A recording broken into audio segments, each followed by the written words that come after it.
আসসালামু আলাইকুম সম্মানিত খামারি ভাই বোনেরা, আপনাদেরকে RS এগ্রো ফার্মে আরেকটি ভিডিওতে স্বাগত। আজকে 18 জুন, রোজ বৃহস্পতিবার।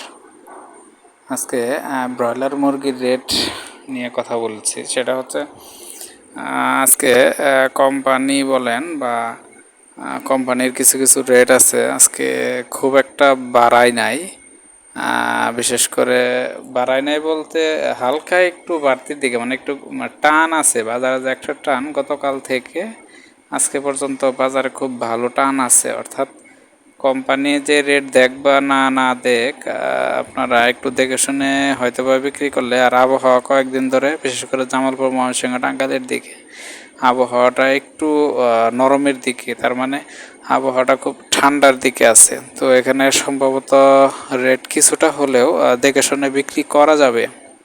তো সেই ক্ষেত্রে আপনার রেটটা হালকা হলেও বা 2-1 টাকা হলেও বাড়ার সম্ভাবনা আছে।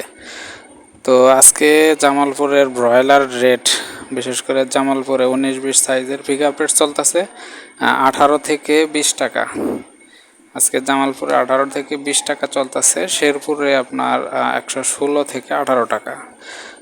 আমি ব্রয়লার রেট বলতেছি 19-20 সাইজ, মানে 19 প্লাস গাড়ির রেট। আপনার ময়মনসিংহে আজকে ব্রয়লার রেট চলতেছে হচ্ছে 118 থেকে 119 টাকা, কিশোরগঞ্জ 117 থেকে 18 টাকা, নেত্রকোনা 16 থেকে 18 টাকা। 19-20 সাইজের পিক আপ রেট।